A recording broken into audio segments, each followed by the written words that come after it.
이 레위기서는 앞에서 여러분들이 보셨듯이 구약 성경 모세 율법, 모세 오경의 중심이라고 할 수가 있습니다. 그래서 이 레위기의 주제는 거룩입니다. 그래서 하나님이 거룩하신 것처럼 너희도 거룩해라. 이것이 거의 주제이고, 이 거룩함에 대한 하나님의 진술은 뭐냐? 하나님의 어떤 분이신가? 그리고 그 백성에게 무엇을 요구하시는가? 바로 거룩이라는 것이죠. 그래서 이 거룩이라고 하는 것은 하나님을 닮은 하나님의 백성들을 세우기 위한 하나님의 거룩한 뜻, 하나님의 마음이기도 합니다. 그래서 하나님의 부르심을 받은 이스라엘 백성들은 거룩하라고 이집트에서 해방되었고, 그리고 거룩하라고 명령받았고, 거룩한 삶으로 부름을 받아서 율법을 받았습니다. 그 말씀이 레위기서의 말씀이 바로 그 율법의 말씀이죠.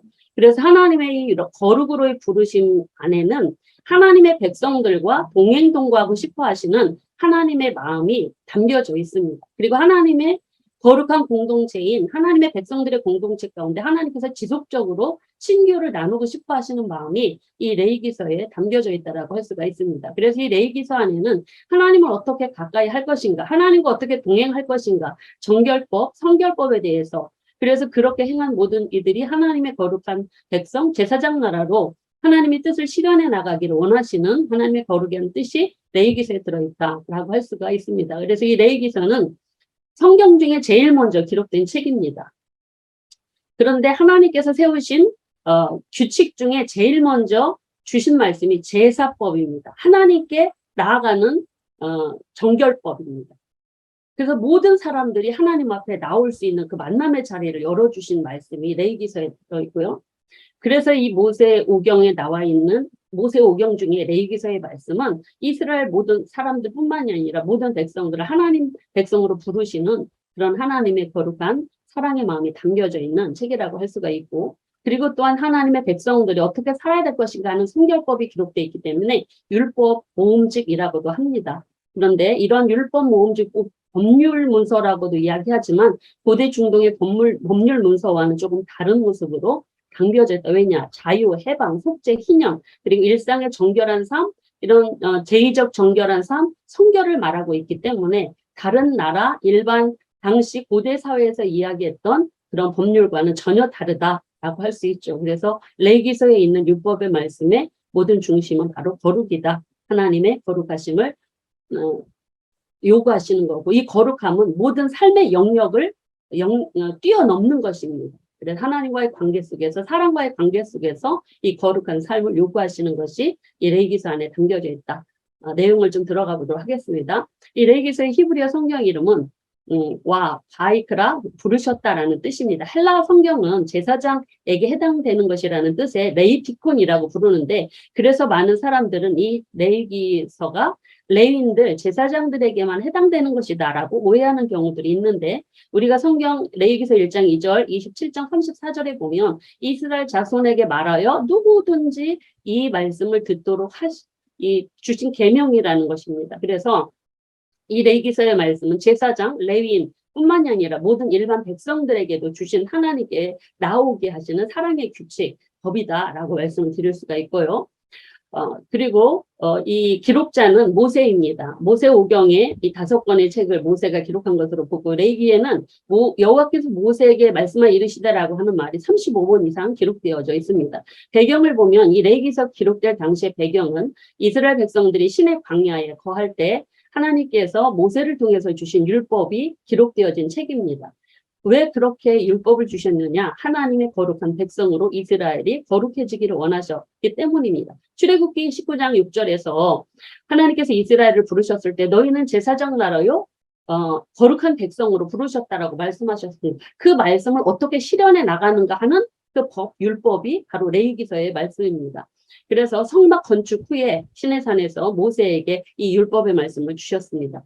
기록연대는 그래서 주전 1446년에서 1445년경으로 모세가 시내산에 거하면서 율법을 받은 기간 약 한 달 정도로 그렇게 보고 있습니다. 그래서 인구조사를 하기 전에, 시내산 도착해서 인구조사하기 전에 라고 볼 수가 있고요. 그래서 출애굽 여정을 보면은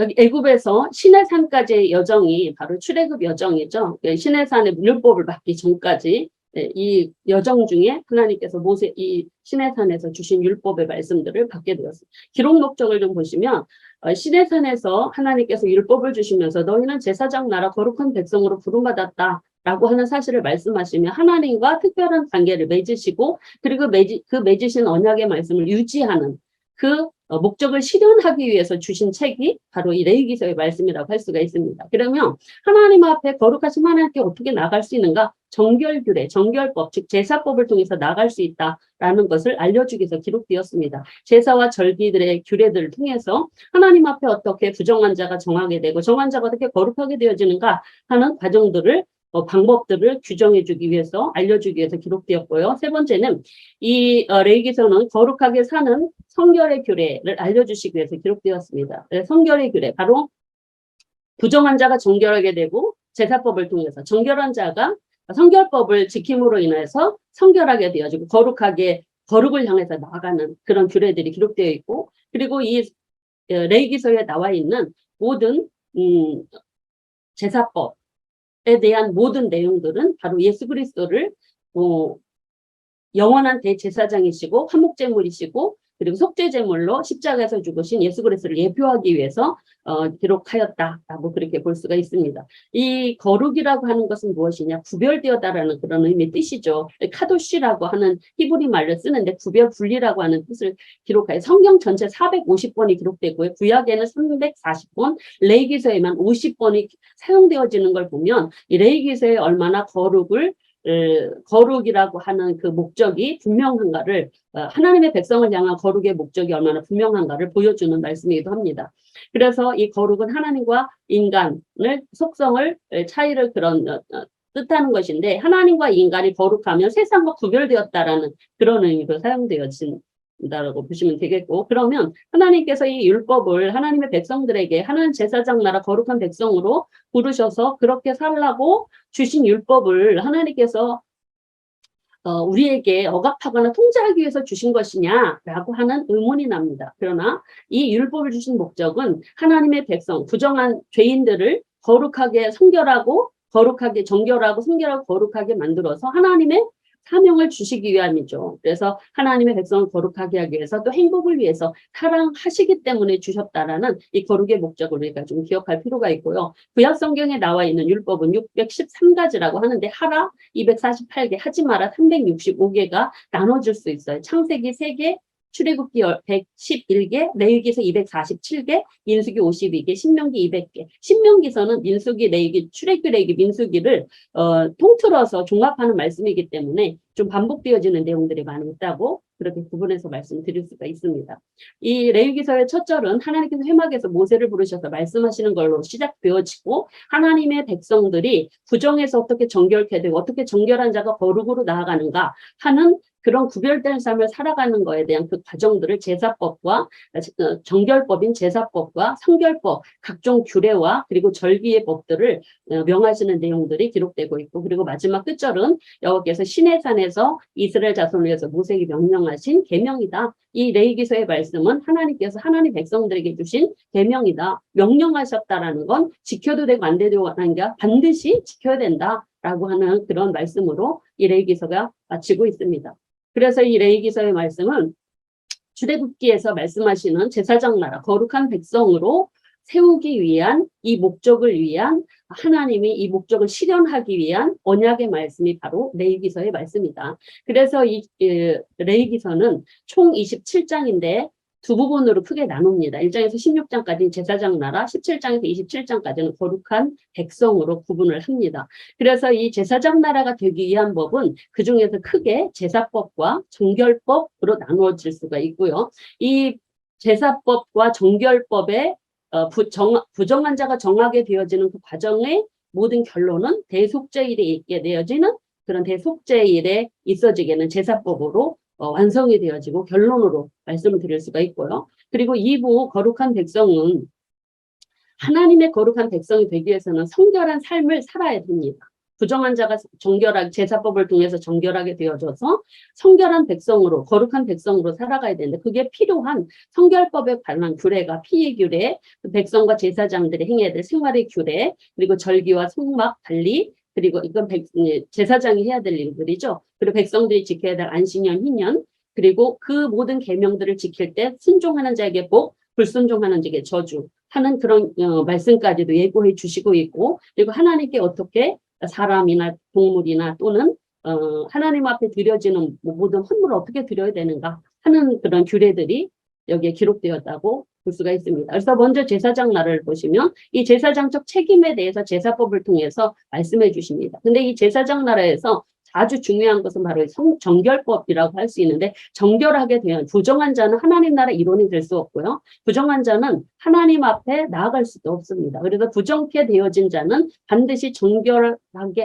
정결하게 하기 위해서 하나님 주신 그 말씀대로 제사법대로 정결법대로 정결 예식과 제사를 드려야 하나님의 거룩한 제사장 나라의 구성원이 될 수 있는 것이죠. 그거에 대해서 이제 여기 1장에서 6장 7절까지는 다섯 제사, 백성들에게 주어지는 다섯 제사, 그리고 6장 8절부터 7장까지는 제사장들이 다섯 제사를 드릴 때에 행해야 될 그런 규례들에 대해서 말씀을 하고 있습니다. 제사 드리는 방법들, 화제, 유제, 거제, 전제 이런 내용들을 자세히 말씀하고 있고, 그러고 나서 이제 대제사장으로 아론과 그리고 그의 아들들 4명을 제사장으로 임명하고 첫 제사를 하는 내용들이 이렇게 기록되고 있으면서, 이제 정결법에 대한 먹는 음식을 통해서 정결하게 살 것을 정결하게 되어지는 방법들을 말씀하시는 내용들, 그리고 속죄를 통해서 이스라엘의 백성들의 모든 의도적이지 않은 죄, 의도적인 모든 죄들을 다 용서하시고 거룩을 완전히 회복해 하시는 그 정결을 완전히 회복해 하시는 은혜가 이 대속죄일의 제사입니다. 그래서 다섯 제사와 이 정결법을 통해서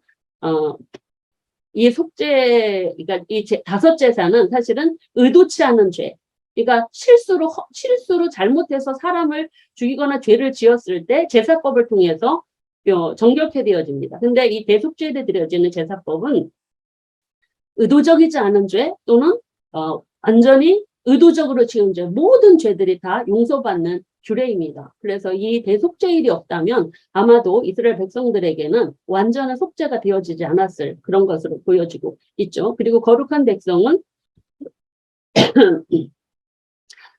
정결하게 된 제사법이나 정결법으로 정결하게 된 사람이 삶에서 성결한 삶을 어떻게 살 것인가 하는 내용을 이제 하나님과 동행동거하는 법을 주시는 것입니다. 피에 대한 규례, 생활 규례들, 절기, 성막 관리들, 안식년, 희년을 지키면서 하나님 백성으로 거룩하게 되어지는 과정. 한마디로 성화의 과정 이렇게 우리가 볼 수가 있겠죠. 그렇게 구분해서 말씀을 드릴 수가 있습니다. 그래서 레위기서의 핵심은 내가 거룩하니 너희도 거룩하라. 하나님께서 백성들과 동행하고 싶어 하시는, 동행동거하고 싶어 하시는 이 마음이 이 거룩이고, 그리고 그것이 이 레위기서의 핵심이다. 그러니까 하나님께서는 왜 제사법, 예배법으로 이렇게 주셨는가 하는 것들을 바로 우리가 잠깐 보면, 죄인은 하나님 앞에 나아갈 수 없습니다. 죄인은 다 하나님 앞에 죽음이죠. 그래서 하나님께서는 의도적이지 않은 죄나 의도적인 모든 죄들을 하나님 앞에 제사법을 통해서 용서하시고 하나님께 나와 정결케 되어짐으로 나와서 하나님과 교제할 수 있는 은혜를 주시려고 바로 이 제사법, 예배법을 주셨다. 오늘날 예배가 없다면, 제사법이 없다면 우리는 하나님께 나아갈 방법이 없습니다. 그 예배법이 바로 제사법, 아주 중요한 이 레위기서에서 말씀하고 있는 내용인데, 그래서 이제 백성들의 5가지 제사법이 무엇인가를 상세하게는 못하고 시간상 중요한 부분들만 말씀을 드릴 테니 여러분들은 그 교재와 PPT 내용들을 중심으로 해서 좀 자세히 공부하셨으면 좋겠습니다. 먼저 이제 첫 번째로는 제사장 나라의 첫 번째로는 백성들이 5가지 제사를 드리는 말씀에 대해서 하나님께서 해막으로 모세를 부르시고 주시는 이 레위기서의 말씀을 주시면서 1장 1절이 시작되어지는데, 그러면 하나님 앞에 백성들이 어떻게 무슨 제사를 지내야 되느냐? 번제, 소제, 화목제, 속제, 속건제. 이게 바로 1장은 번제, 소제, 2장, 3장 소제, 3장 화목제, 4장 속제제, 5장 속건제 이렇게 한 장씩 나눠져 있습니다. 언제 어떤 상황에서 어떻게 이 제사를 드려야 정결하게 되느냐? 부정한 자가, 죄를 지은 자가 정결케 되어지는 방법입니다. 그래서 이 제사법을 통해서 개인들이 하나님 앞에 드리는 제사 방법이고, 이 제사의 본질은 값을 치러야 되는 것입니다. 죄값을 치러야 되는 거예요. 부정한 값을 치러지는 거죠. 그래서 반드시 예물이 필요했고요. 이 예물은 희생제물은요, 들짐승이나 사냥 잡는 것으로는 안 됩니다. 반드시 집에서 키운 흠없는 가축이 예배의 희생제물로, 예물로 드려질 했습니다. 이것을 바로 신명 14장 5절에 보면은 사냥한 짐승은 먹을 수 있지만 값이 없기 때문에 제물로는 제공되지 않는다라는 하나님의 말씀의 규정 때문에 그렇게 했습니다. 그렇다면 이 5가지 제사들을 간단하게 보면 번제, 소제, 화목제, 속죄, 속건제 중에 이 3개는 번제, 소제, 화목제는 자원제에 속합니다. 근데 번제가 또 의무제에도 속하지만 이 3개의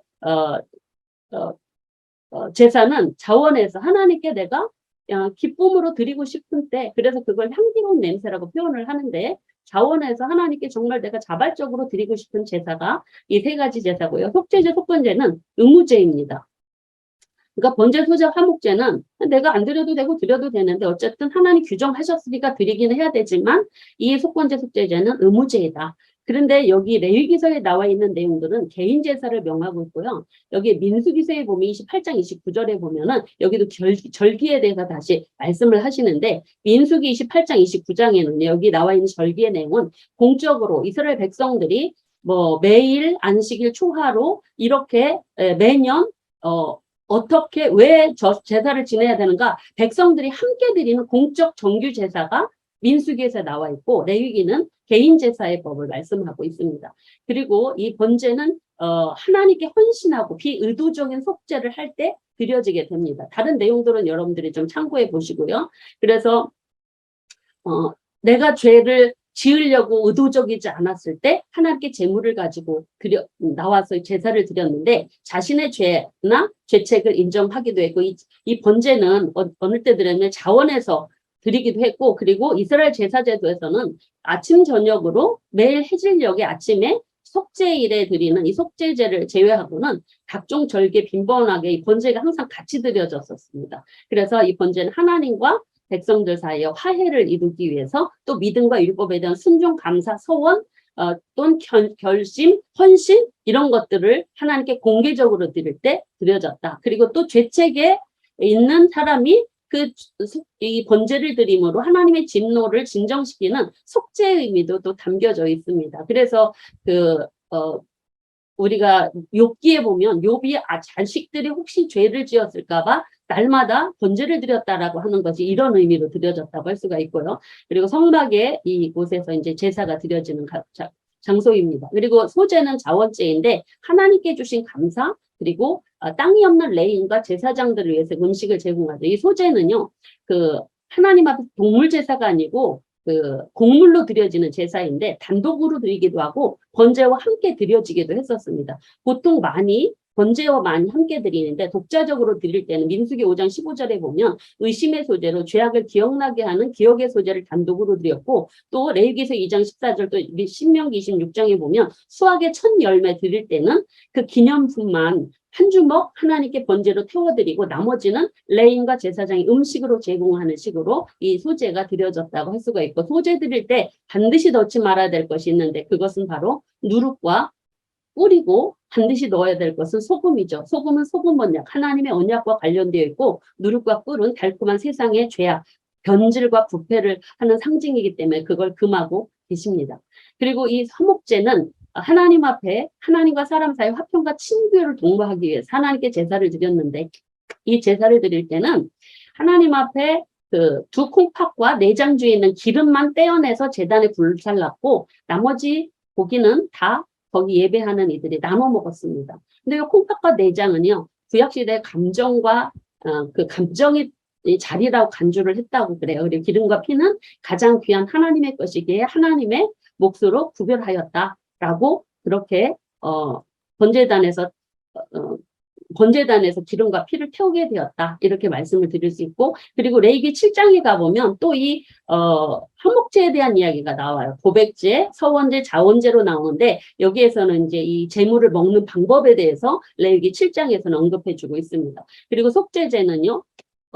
부지 중에 실수로 죄를 지었을 때 이 제사를 드리게 되어졌습니다. 죄 사함을 얻기 위함이죠. 정결케 되어지기 위함입니다. 그래서 죄를 해결할 수 없는 제물은 그러니까 의도적인 죄는요 없어요. 근데 1년에 한 번 대속죄를 드리는 제사 때 이 모든 죄들이 다 용서받지만 이 속죄제는 고의성이 없는 죄를 용서받을 때 드린다라고 하시면 되고 그리고 속건제는 의무제이고 손해배상이 필요합니다. 우리가 보통 죄를 지면 하나님께 하나님 잘못했습니다 하고 예물 드렸다면 그것이 끝이 아니고 사람에게 죄를 범했을 때 또는 교회 어떤 성물을 범했을 때 그 교회 성물 하나님께나 또는 사람에게 손해를 끼쳤으면 그걸 반드시 배상해 주라는 것입니다. 이게 바로 속건죄인데 이 속건죄에 대해서 하나님께도 죄사함을 얻어야 되고 그리고 또 사람들에게도 이 배상을 통해서 이 사함을 얻어야 되어지는 이런 속건죄의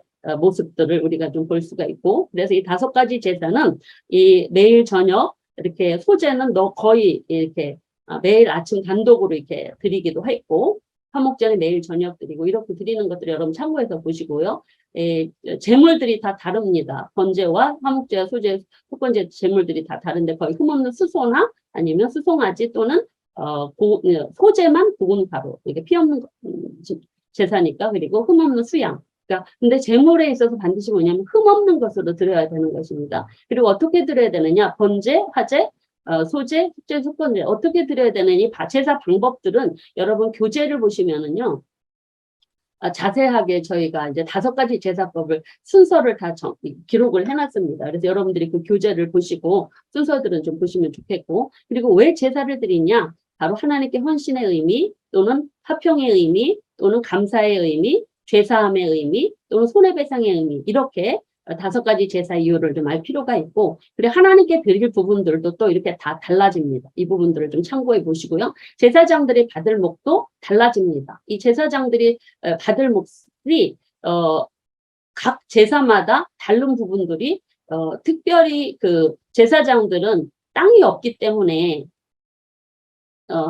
다른 생계를 위해서 다른 그 수입이 없기 때문에 백성들의 제사로 드려진 제물을 생활에 필요한 모든 것으로 하나님께서 제사장의 몫으로 주셨다라고 하는 부분들 그리고 경배자의 몫은 화목제 외에는 없습니다. 그리고 5가지 제사 중에 제사장들이 어떤 방법들을 통해서 제사를 드려야 되는가 제사장들이 좀 염두에 두고 방법을 알아야 될 것은 화제, 불로 태워드리는 거죠. 거제 그리고 요제, 전제인데 이 요제라고 하는 것은 이 하나님께 제물을 높이 들려서 앞뒤로 흔드는 것 그리고 거제는 하나님께 들었다 내려놨다는 이런 거제의 모습입니다. 왜 이 요제와 거제를 드리냐면 이것도 제사장들의 몫으로 주시기 위한 하나의 하나님의 배려의 모습들이라고 할 수가 있고 전제는 여러분들이 잘 아시듯이 이 피를 상징하고 있는 포도주를 다른 제물에 같이 부어드림으로 맨 마지막에 생명을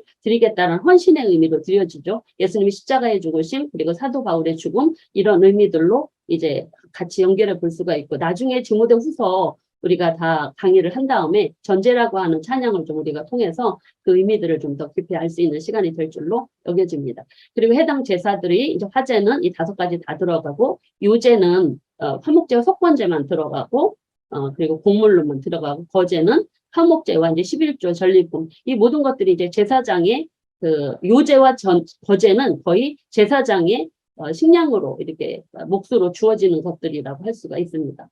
전제는 번제, 소제, 화목제 때 함께 드려졌다. 해당 제물들은 여러분 참고해서 좀 보시면 좋겠고요.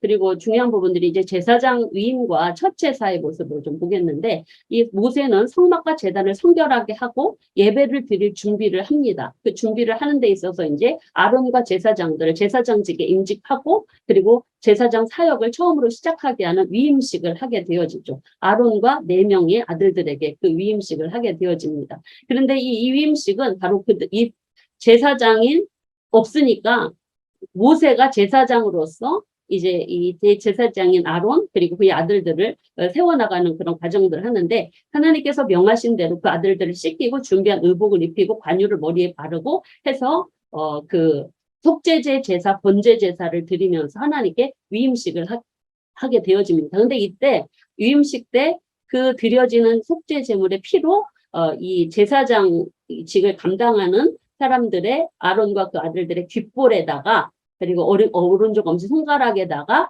오른쪽 엄지 발가락에다가 바른 다음에 거룩하게 하는 정결케 하는 방법이죠. 그렇게 하면서 위임식을 진행을 하게 됩니다. 이 위임식은 7일 동안 진행이 되는데 아들들은 아론과 아들들을 회막문에서 머물면서 하나님이 명령하신 모든 것들을 다 준행하게 되어집니다. 그리고 이제 제사장으로 임명받은 그들의 아들들과 대제사장이 제사를 하나님께 드리는데 하나님께서 그 제사를 기쁘게 받으시고 하나님의 영광이 나타나는 모습이 기록되고 있죠. 특별히 여기서 중요한 부분들이 이 아론의 네 아들 중에 나답과 아비후가 하나님 앞에 이제 제사장으로 제사를 집례할 때 하나님 명하시지 않은 다른 불을 분향하다가 그 심판의 불로 하나님 앞에서 죽어가는 이 모습을 여기에 기록을 하고 있습니다. 근데 그들이 왜 죽었느냐 하는 부분에 대해서 우리는 정확하게 기록을 하지 않지만 이 나답과 아비후가 죽은 다음에 회막에 들어갈 때 독주나 포도주를 너희들은 먹지 말라. 너희 죽음을 면하라. 라는 명령을 주십니다. 그래서 이 모습을 보면서 이거는 영원히 지켜야 될 규례인데 이것을 보면 이렇게 술을 마시면 분별하기가 어려우니 너희들이 이것을 지켜야 된다라고 하면서 이 모든 것들을 백성들에게도 가르쳐줘라 하고 하는데 그래서 이 나답과 아비후가 술을 마시고 아마 성소에 들어가서 실수해서 죽임을 당했을 것이다. 그러니까 거룩한 불을 분별하지 못해서 죽었을 것이다. 그렇게 보고 있습니다. 그리고 이 11장에서 15장까지는 정함과 부정함에 대해서 음식법에 대해서 말씀을 하고 있어요. 그래서 11장 젓가락장 하면 음식법, 정결한 음식과 부정한 음식 나온다. 그렇게 보시면 됩니다. 그래서 하나님은 음식 먹는 것을 통해서도 하나님의 백성이 언약을 생각나도록 구별시켜 주시는 말씀이 기록되고 있죠. 그 목적은 거룩입니다. 하나님 앞에 정결하게 살아라는 것이죠. 제사법을 통해서 정결하게 되었으면 음식도 그렇게 정결하게 먹어라 하는 정결한 동물, 부정한 동물을 구별하여 주십니다.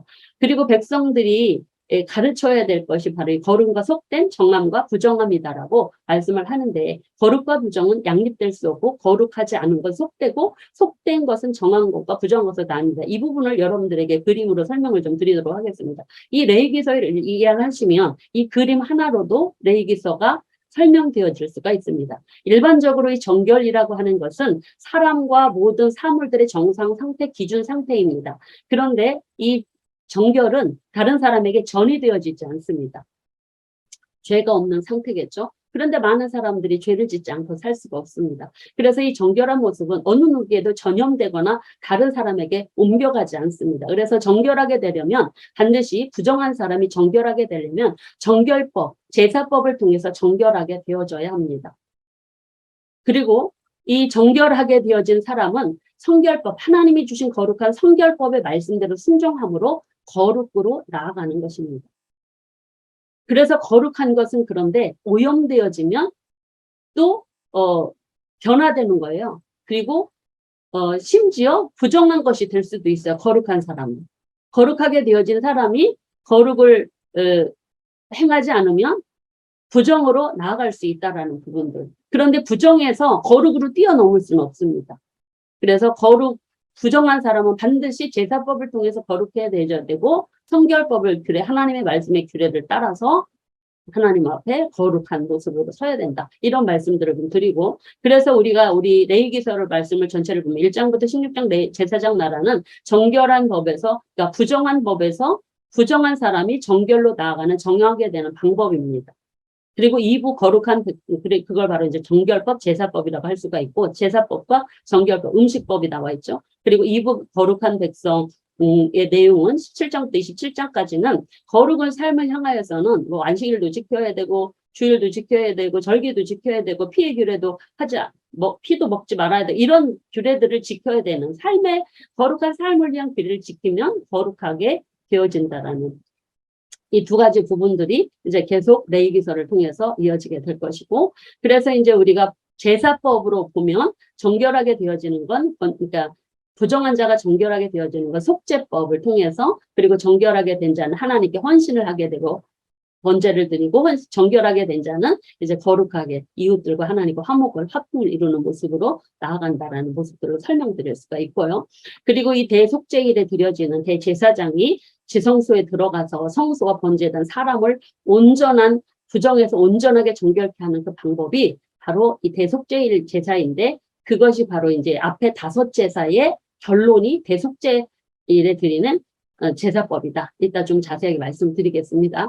그리고 산모의 정결 예식은 이제 남녀를 출산했을 때 부정한 자가 정결례를 통해서 정결 예식을 통해서 정결하게 돼야 된다라는 내용이고, 나병에 대해서 우리가 좀 볼 것은 이 성경에 나와 있는 나병은요, 앞에서 우리 개관 때 말씀드렸지만 각종 피부에 나는 나병만 이야기하지 않습니다.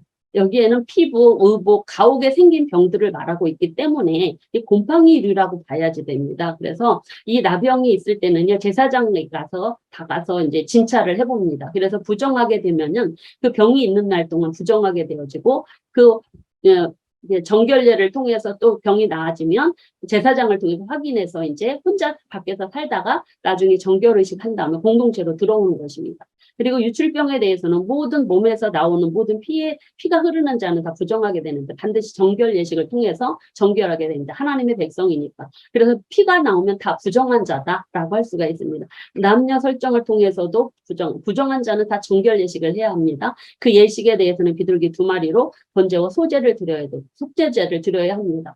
그중에 가장 중요한 이 1장에서 16장까지 제사장 날에서 중요한 게 대속죄일의 규례입니다. 이 율법의 핵심장이라고 할 수가 있습니다. 이 대속죄일의 규례는 아론과 두 아들 나답과 아비후가 부정한 불을 들였다가 죽은 지 얼마 되지 않은 때 주신 속죄법입니다. 왜냐하면 방금 전에 나답과 아비후는 제사장으로 위임을 받았고 제사를 드렸잖아요.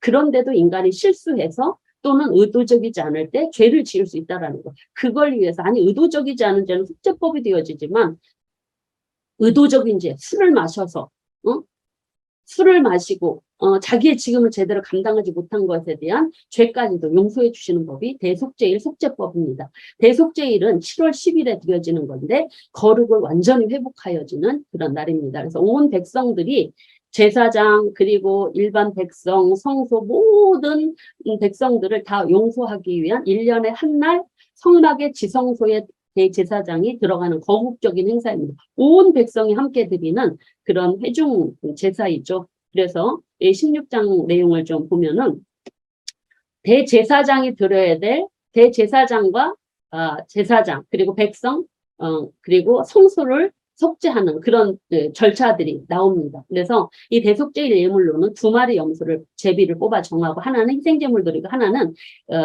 광야로 내보낼 그 아사셀 염소로 하는데 그 아사셀 염소에게는 대제사장인 아론이 머리에다가 안수를 합니다. 이스라엘 백성들 모든 죄와 불의를 다 하나님께 아뢰고 그 머리 염소에게 다 맡기는 것입니다. 죄를. 그러고 나서 이 염소를 광야로 내보냅니다. 이 염소를 아사셀 염소라고 하는데 멀리 완전히 죄를 제거한다는 의미로 광야로 내보냅니다. 그래서 이제 이렇게 진행이 되어진다. 라고 할 수가 있고요. 그래서 이 대속죄제 의식은요, 안수를 제물을 가져온 제물에게 그 대제사장이 대표로 안수하고 그리고 죄를 고백하고 그리고 봉헌자에 의해서 대제사장이 잡죠. 모든 제사는 봉헌자가 잡습니다. 그리고 피를 지성소 안에 성소에 그리고 밖에 번제단에 다 뿌립니다. 그러면서 희생 제물은 이제 완전히 다 불태워버리는 것으로 이 제사가 마무리되어지는데 이 대속죄일의 제사는 예수님께서 십자가에서 자신을 속죄 제물로 드리신 그 대속제물, 속건제물, 화목제물로 드려진 하나의 예표라고 볼 수가 있습니다.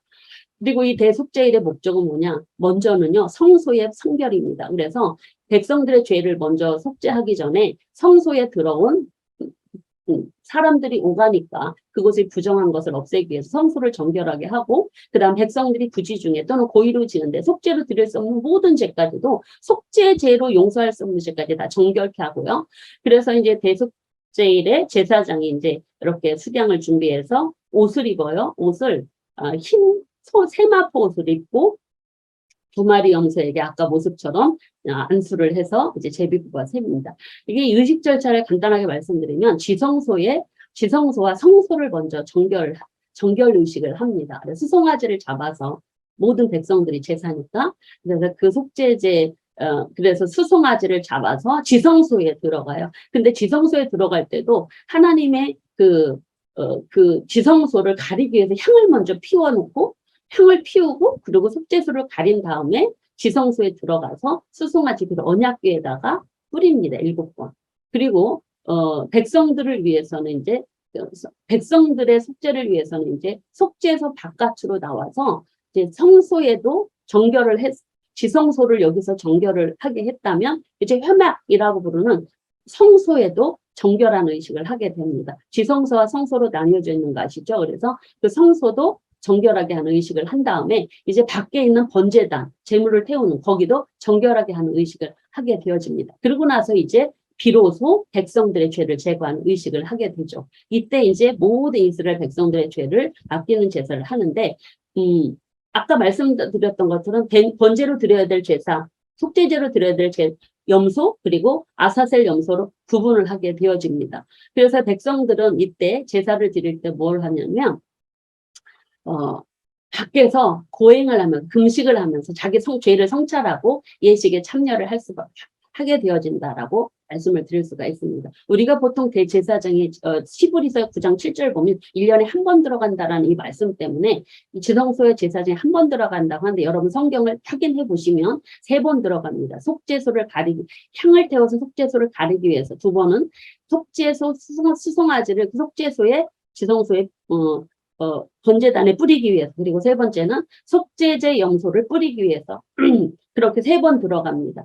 그렇게 해서 그러니까 첫 번째는 속죄소 가리기 위해서, 2번째는 그러니까 제사장 자신을 위해서, 그리고 3번째는 백성의 죄사함을 위해서 하루 3번 들어간다라고 그렇게 보시면 되겠습니다. 그래서 이제 과정들이 여기 나와 있는 내용들이 이제 16장 12절부터 속죄소를 먼저 하고 세마포 옷을 입고 들어간다라는, 이것은 굉장히 중요한데 우리가 오해되어지는 부분들이 참 많아요. 대제사장이 지성소 1년에 한 번밖에 안 들어가는데 그때는 세마포 옷만 입어요. 겉옷, 청색 옷은 입지 않습니다. 세마포 옷에는요 방울이 달려 있잖아요. 이 겉옷 청색 옷이 화려하죠. 굉장히 여기에는 석류방울 하나, 금방울 하나 해서 방울이 달려져 있는 옷인데 그 지성소에 들어갈 때는 이 흰색 세마포 옷만 입고 들어갑니다. 그래서 그 부분들을 우리가 좀 오해 없었으면 좋겠고, 그래서 7월 10일에 속죄일은 1년에 한 번 지키는 것인데 너희 모든 죄에서 내가 정결하게 할 것이다 라고 그렇게 1년에 한 번 속죄해 줄 거 말씀하십니다. 그러니까 이 대속죄일에 드려진 모든 제사는요 예수님의 십자가에서 온 인류의 모든 죄를요 그 죄책까지 다 해결해 주신 하나의 예표다라고 이렇게 보시면 됩니다. 그리고 이제 2부를 들어가면 피에 대한 규례, 거룩한 백성으로서 이제 17장에 이제 피에 대한 규례가 나오는데 이 부는 바로 이제 정결케리, 제사법과 정결, 음식법을 따라서 정결하게, 제사법을 통해서 정결하게 된 자가 이제 거룩을 향해서 나가는 주님과 동행을 어떻게 할 것이냐, 이 정결 예를 이러한 하나님이 주신 율법의 말씀들을 삶 속에서 순종하면서 거룩을 향해서 나아가는 것입니다. 성결한 삶. 성결한 삶이죠. 바로 우리가 보통 말하는. 그래서 이 성결한 삶은 순종하는 성도의 믿음을 보시고 하나님이 거룩하게 성화되어가는 모습으로, 성화되어가는 거룩으로 나아가게 하는 모습들이다. 라고 그래서 이 성결법은 하나님께서 하나님의 백성을 거룩하게 만드신, 정결하게 된 그들과 동행동거하기 위해서 주신 법이다. 삶에서 생활의 규례를 실천하고 절기와 희년과 안식년을 통해서 하나님의 거룩을 기억하고, 그리고 그러나 그렇게 순종한 자에게는 상이 있고 순종하지 않는 자에게는 벌이 있다 라는 부분들을까지도 말씀하고 있습니다. 그래서 이 거룩함은요 하나님의 백성에게 단순히 도덕적 윤리적인 문제가 아니라 삶과 죽음의 문제다라는 걸 이 상과 벌을 통해서도 확인해 볼 수 있는 내용들이고, 피에 대한 규례는 우리가 너무너무 잘 아는데 이 피에 대한 규례는 영원히 지킬 규례로 하나님이 말씀하시고요. 특별히 피에 대한 규례에 대해서 가축을 도살할 때 밖에서 도살하지 말고 반드시 그 도살한 피를 하나님께 드리고 예물로 드리고 나서 먹든지 해라라고 그렇게 말씀하는 내용이 있고요. 그리고 육체의 피는 먹지 말아라. 피는 다 하나님께 드려라 라는 것이죠. 육체의 생명의 피에 있고 피가 사람을 죄를 속하는 능력이 있기, 그 희생의 피가 사람의 죄를 속하겠다고 하나님 약속하셨기 때문에 피의 능력이 있는 게 아니라 하나님께서 그 피를 통해서 생명의 근원이 되는 하나님께서 그 피를 통해서 사람의 죄를 속하겠다라고 약속하셨기 때문에 이 피를 먹지 말라고 명하시고 계십니다. 그리고 생활의 규례를 좀 보면 백성들이 이제 지켜야 될 생활의 규례는요. 삶 속에서 공동체 안에서 어떻게 거룩한 삶을 실천하며 살아갈 것인가 하는 그런 내용들인데 성윤리, 사회윤리, 반드시 죽여야 할 죄에 대해서 말씀하고 있습니다. 이 성윤리에 대해서는요. 애굽과 가나안에서 행하는 모든 가증한 풍속, 규례를 따르지 말고 스스로 더럽히지 말라는 그런 규례입니다. 그렇게 행하면 죽는다 이 말씀을 하시는 거죠. 그래서 너희는 오직 내 법도와 내 규례를 지켜 행하라 말씀하고 있고 그러면 살 것이다 라고 말씀하고 있습니다. 그리고 그 땅 주민이 모든 왜냐하면 지금 가나안 땅에 들어가게 될 백성들이 이러한 가증한 일 때문에 그들이 하나님께서 그 백성들을 그 땅에서 쫓아낼 것이기 때문에 너희들도 그렇게 행하면 백성 중에서 끊어진다 이렇게 말씀하면서 하나님의 명령을 지키라고 말씀하고 있고 이 사회윤리는요 하나님을 경외하고 부모를 공경하고 가정, 성전, 일터 이런 재판할 때 이런 윤리들을 지켜라. 네, 정결케 된 하나님 백성이니까 그러면 거룩 된다. 그리고 그 말씀을 중에 핵심이 내 이웃을 내 이웃같이 사랑하라. 우리가 율법을 요약하면 십계명을 요약하면 바로 우리가 하나님 사랑, 이웃 사랑 계명으로 정리를 하지 않습니까? 근데 구약 성경에는 그 하나님을 사랑하는 예배법 그리고 이웃을 사랑하는 이런 성결법으로 나눠진다라고 한다면 우리가 내 이웃 사랑하는 이 성결법을 통해서도 거룩을 나아가고 있다라고 이렇게 말씀을 드릴 수가 있습니다. 그리고 반드시 죽여야 할 죄는 우상숭배죄입니다. 우상숭배하는 모든 이들, 성적 음란한 죄를 짓는 이는 다 죽여라 명령하신 무서운 죄인데 이 몰렉시는 바로 가나안 고대 우상인데 여러분들 참고로 좀 보시면 좋겠고 하나님은 거룩하시기 때문에 정결케 된 하나님 백성들은 어떤 애굽에서나 또는 가나안 땅에서의 모든 풍습을 따르지 말고 오직 하나님 앞에 거룩한 모습을 지키며 살아라 명령하고 계시고 있습니다. 그래서 하나님이 원하시는 건 거룩이다. 그리고 백성들이 이제 규례를 잃게 되는 그럼 제사장은 어떻게 생활해서 성결 규례를 지켜야 되냐? 제사장은 지도자이기 때문에 이 성결 규례를 반드시 지켜야 됩니다. 거룩해야 됩니다. 왜냐하면 백성들을 대표해서 제사를 드려야 되니까. 그래서 제사장은 부모 시체도 만지면 안 되고 부정한 여자와도 결혼하면 안 되고 처녀와 결혼해야 되고 아론의 자손 중에 장애를 가진 자 성물도 먹을 수가 없습니다. 제사장도 될 수가 없습니다. 이렇게 하나님이 제사장을 구별하시는 것은 하나님과 백성들 사이에 제사를 인도하는 그런 아주 중요한 막중한 사명을 갖고 있기 때문입니다. 그래서 성물 규례에 대해서는 부정하게 되어진 제사장은 성물을 먹을 수 없고요. 정결례를 행해야 돼요. 그리고 그런 내용들 또 제물은 뭐 출가한 제사장 딸은 먹을 수 없고 출가했다가 온 과부나 이혼당한 자식들은 딸들은 와서 먹어도 되고 하는 내용들이 이제 성물 규례들이 나오고 있습니다. 우리 하나님께 드리는 예물은 서원 제물은 하나님께 드릴 때 흠없는 것으로 드려라 하는 그런 말씀들이 기록되고 있죠. 그리고 이제 거룩한 백성에서 절기와 성막 관리는 이건 이제 하나님의 백성들이 지켜야 될 그들의 거룩을 향해서 아주 필수적인 그들의 생명을 위해서 살아가는 한 해 한 해 달과 날을 주시는 하나님께 그 절기 명절들을 주셔서 그걸 지킴으로 인하여 하나님의 인들을 기억하도록 하기 위한 절기의 내용들 그리고 성막 관리는 이제 제사장에게 주어지는 명령들이 나타나고 있죠. 그래서 이 이스라엘이 지켜야 될 절기는 안식일, 칠절기 그리고 안식년, 희년입니다. 매년의 시간의 흐름 속에서 자신의 거룩을 지키며 살아라 라는 그런 말씀들을 주시고 있는 것이죠. 그리고 이것은 하나님의 은혜를 기억하기 위함입니다. 그 부분들을 바로 여기에서 이제 말씀을 하고 있고 그래서 이제 안식일은 우리가 잘 알듯이 하나님의 창조에 하나님을 본받아 일을 쉬어라 라는 그런 명령을 주시고 있고 이 절기들은 6월절, 무교절, 첫 소산을 봉헌하는 날, 칠칠절, 나팔절, 속죄일, 초막절 이렇게 나눠서 이 모든 것들이 하나님께서 날마다, 주마다, 달마다, 연마다 행하시는 하나님의 은혜가 각 약속의 땅에서 이루어지고 있기 때문에 그 하나님을 기억하면서 살아라 하는 말씀으로 주신 것이죠. 그래서 6월절은 이집트 탈출 기념, 무교절은 6월절 다음 날부터 7일 동안 무교병 먹으면서 쓴나물을 먹으면서 광야 생활을 출애굽 때를 기억하는 것. 첫 이삭은 하나님께서 주신 첫 이삭 보리를 추수해서 봉헌하는 날, 오순절날은 이 첫 이삭 봉헌한 이후 50일째 되는 날 누룩 넣어 만든 밀떡을 드리면서 맥주절, 칠칠절을 오늘날 우리나라로 말하면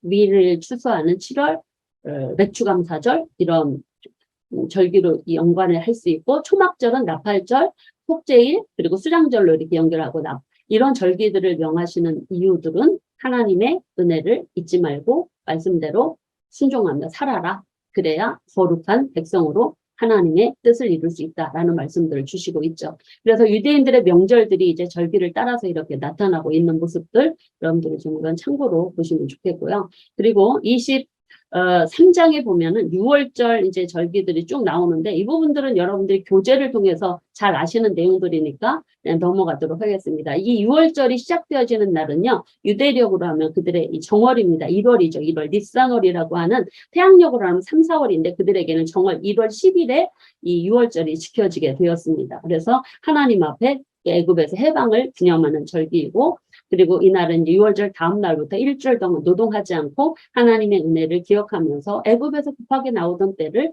기념하면서 하나님이 그들을 이끄셨다라는 걸 기억하면서 성회로 모이고 노동을 금하는 절기이고 첫 소산을 봉헌하는 날은 처음으로 곡식이 맺혀질 때 하나님께 드려라. 이게 바로 이제 초실절을 예수님의 부활의 첫 열매로 소개하기도 합니다. 그리고 77절은 이제 맥주절 때 이제 요제로 드리는 것은 이제 첫 열매를 하나님께 일부만 드리고 하나님 앞에 흔들어서 드리고 그걸 제사장의 몫으로 주시는 그런 모습들로 명하고 있습니다. 이 나팔절은 수량의 뿔로 만든 나팔로 노동을 금하고 번제, 소제, 속죄제 드리면서 이 나팔절은 말 태양력으로 9월, 유대력으로는 7월입니다. 그래서 성회로 모이게끔 하는 날이고요. 속죄일은 아까 말씀을 드렸습니다. 백성들의 죄, 제사장의 죄, 성막을 다 속죄하는 완전히 정결케 되어지는 은혜의 날. 그리고 대속죄일은요 안식일로 이 저녁부터 그 다음 날까지 저녁까지 하루 온전히 지켜라라는 말씀들. 그리고 초막절은 일주일 동안 초막을 짓고 지금도 유대인들은요 이 초막절을 잘 지키더라고요. 초막을 지어놓고 밖에서 생활을 하면서 이렇게 하나님의 은혜를 근데 그 목적이 뭐냐? 하나님의 율법을 듣고 말씀대로 지켜 하나님을 경외하며 살아라라는 그런 말씀을 주시고 있는 것입니다. 그래서 이러한 모든 그 절기들은 애굽에서 인도하여 냈던 하나님의 백성들이 하나님의 은혜를 기억하게 하기 위함이다. 성막 관리는 등잔과 진설병에 대해서 제사장들이 이렇게 등불을 켜고 진설병을 이렇게 만들고 해라 하는 그런 규례들이 나오고 있습니다. 그리고 하나님을 모독한 자에 대해서는 반드시 죽여라 라는 내용들을 말씀하고 있고 안식년과 희년에 대해서 좀 말씀을 드릴게요. 안식년은 하나님이 주신 안식년에 들어가서 6년 동안 농사짓고 7년 때 땅을 쉬게 하는 그런 날입니다. 사람이 쉬는 날이 아니고 농사를 쉬는 땅을 쉬게 하는 것입니다. 이것이 바로 그래서 하나님께서 6년째 3년의 소출을 주셔서 그 3년 동안 먹을 거리를 주실 것이기 때문에 한 1년을 농사 짓지 말고 땅을 쉬게 해라 라는 명령을 주시고 있죠. 그래서 이렇게 하나님께서 땅을 쉬게 하시는 것들은 하나님의 명령입니다. 이것은 바로 우리가 땅이 힘들어서 이런 영양분 이런 의미가 아니고요. 전적으로 하나님을 신뢰하며 살라는 것입니다. 온전히 하나님을 신뢰하라는 의미죠. 이 안식년을 주시는 것. 이 안식년은 하나님을 믿음이 없으면 이루어질 수 없는 거고요. 희년도 마찬가지입니다. 희년도 안식년 7년이 지난 다음 50년째 지켜지는 것인데 그 해의 희년은요. 그러니까 7년째 안식년은 대속죄일 7월 10일에 뿔나팔 소리가 나면서 시작되어진다라고 그렇게 말씀합니다. 이때는요. 자유가 공포되어지는 날인데 이 자유가 공포되어진다는 가난해서 땅이나 가옥 또는 다른 사람에게 종이 되어서 몸을 팔린 사람은 다 되돌려 받는 것입니다. 그래서 사회적 약자들이 절망하지 않고 계층과 구분하고 양극화를 막기 위해서 하나님은 다시 시작할 수 있는 이 희년을 주셨는데요. 리셋하는 것입니다. 모든 걸 다 제자리로 돌아가게 하는 것입니다. 은혜의 해입니다. 이 희년이. 근데 이 희년이 이스라엘 백성들에게는 아마 한 번도 지켜지지 않은 것 같습니다. 늘 불순종의 역사였기 때문이죠. 그래서 하나님께서는 가난한 자들을 배려하는 이런 은혜의 그 절기들이 희년과 이런 희년의 모습들이다. 그리고 이거 희년은 안식년이 하나님을 신뢰하는 거라면 희년은 하나님의 주권과 관련된 하나님의 주권을 인정하는 것이죠. 그리고 불순종과 순종에 대한 말씀은 여기 이제 짧게 나오게 되어지는데 이 짧은 이 말씀들은 이게 나중에 신명기에서 좀 더 이제 길게 나오고 있습니다. 순종하면 하나님이 복을 주셔요. 우상 만들지 말고 경배하지 말고 안식일을 지켜라라고 하시는 말씀을 주는데 순종하면 때마다 풍성한 소산을 주시고 음식을 주시고 안전하게 해주시고 그리고 평화롭게 살 것이고 짐승들도 사랑하는 짐승도 제하여 주고 늘 너희가 번성하고 창대하고 하나님의 언약을 넣으면 새 곡식만 날마다 먹을 것이고 그리고 너희들은 성막 중심 내 하나님의 백성이 될 것이다. 그러면서 하나님의 놀라운 은혜를 주셔요. 근데 이 저주의 말씀은 불순종하면 언약을 배반한 거기 때문에 심판의 강도가 7배, 7배, 7배가 더해집니다. 그래서 1차 저주는 폐병과 열병으로 눈이 어두워져서 생명에 쇠약하는 질병이 오고 지진, 기근으로 패배하여 도망가고 2차 저주는 7배나 더 징벌이 돼서 가뭄으로 인한 소출이 없을 것이고 3차 저주는 7배나 더 재앙이 돼서 들짐승으로 가축과 사람들을 해쳐서 인구가 감소되고 그리고 4차 저주는 7배나 더해져 전쟁과 연병으로 극심한 식량난이 허덕이고 5차 저주는 거기에 7배나 더 징벌을 얻어서 그 전쟁으로 딸들의 아들, 딸들의 고기를 먹고 시체는 우상에 던져지고 성읍이 황폐되고 소가 무너지고 제사를 하나 받지 않으시고 그 땅이 완전히 멸망하고 황폐할 것이다. 원수들이 깜짝 놀랄 것이다. 너희가 열방적인 포로로 끌려갈 것이다. 라고 저주를 말씀하십니다. 그 벌을 받는 동안 그 땅은 안식을 누릴 것이다. 근데 이 남은 자, 그때 죽지 않은 남은 자들은 마음이 연약해져서 원수들에게 맞설 힘도 없고 그 힘이 쇠잔할 것이다 라고 그렇게 말해요. 그러나 그 하나님 심판 중에도 회개하고 돌아오는 자에게는 마음을 낮추는 자에게는 그 징벌을 기쁘게 받고 인내하고 회개하는 자에게는 그들을 조상들의 언약을 기억해서 그들에게 다시 회복을 시켜주시겠다라고 하는 말씀을 주시고 있습니다. 그래서 모세를 통해서 주신 규례와 법도를 지켜라 라는 말씀을 주시고 있습니다. 마지막으로. 그래서 이 불순종과 순종의 주신 목적은 불순종의 벌을 주신 것은 내가 너를 이렇게 죽이겠다라는 게 아니라 순종해서 복을 받아라 하는 그런 말씀을 주시고 있는 것이죠. 그리고 마지막으로 여호와께 드리는 법에 대해서는 서원, 예물, 다랑, 가축, 집, 밥 이렇게 서원했을 때 정한 값대로 드리도록 하는 말씀들이 나와 있고요. 그리고 이제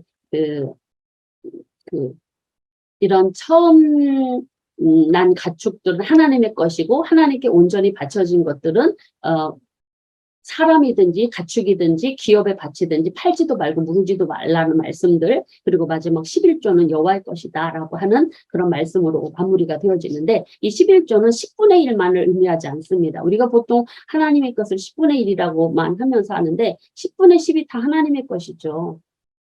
그런데 하나님께서 우리 기본만 가르치신 것입니다. 기본만 하나님께 드리고 그 기본만 하나님께 헌신하는 믿음으로 드려라 라는 것입니다. 그런 사항들을 우리가 놓치지 않았으면 좋겠다는 생각입니다. 우리가 항상 목사님들도 그렇게 말씀하시는데 이 부분들이 항상 우리가 기억해야 될 부분들이고 이 10분의 1은 그래서 11조는요.